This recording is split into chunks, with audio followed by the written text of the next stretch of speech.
a nossa aula, tá bom?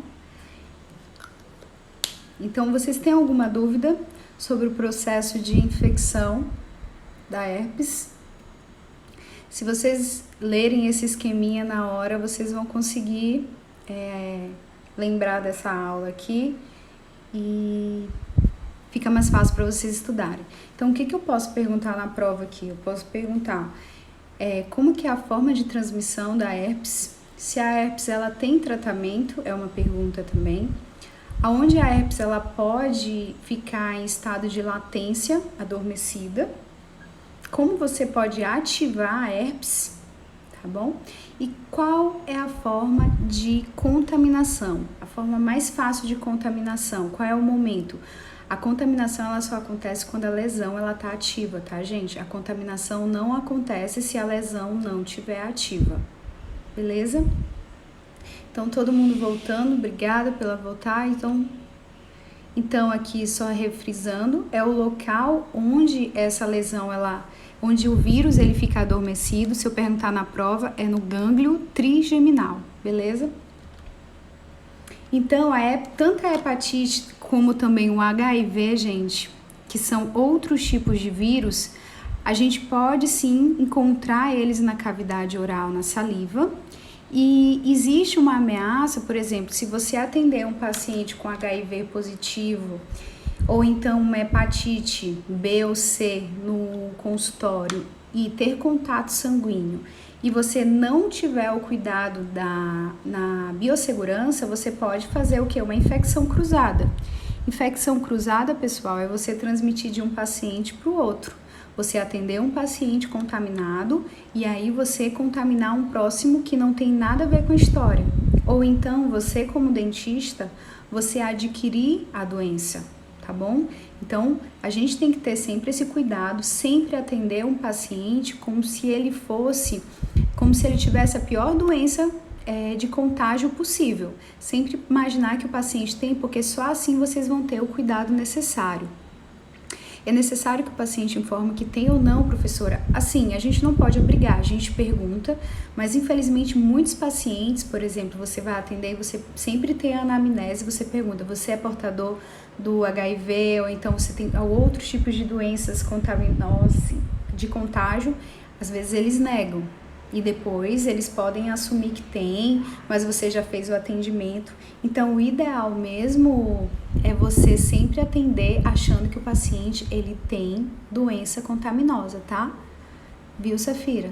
Sempre ache que ele tem logo um HIV positivo, porque assim você vai ter toda a precaução possível.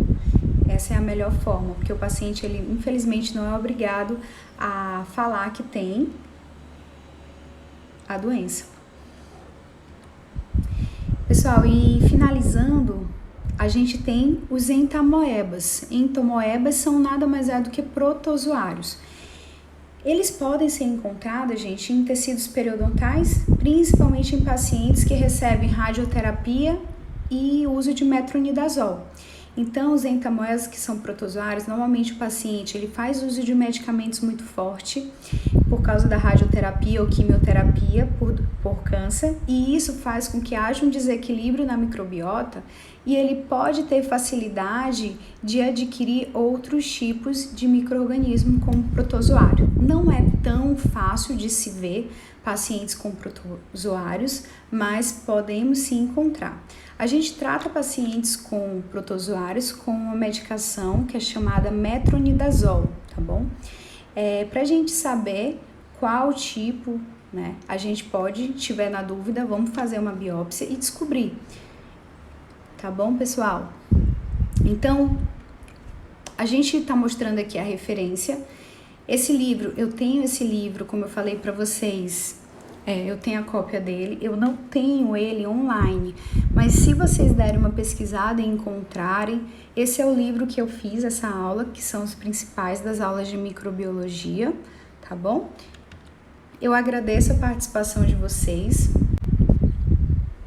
Eu espero sinceramente que vocês tenham entendido, que eu tenha esclarecido.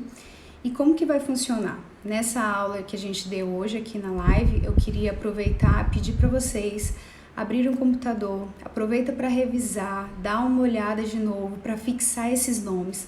São muitas bactérias que eu falei para vocês, muitas mesmo, mas o que é importante vocês revisarem. Por quê?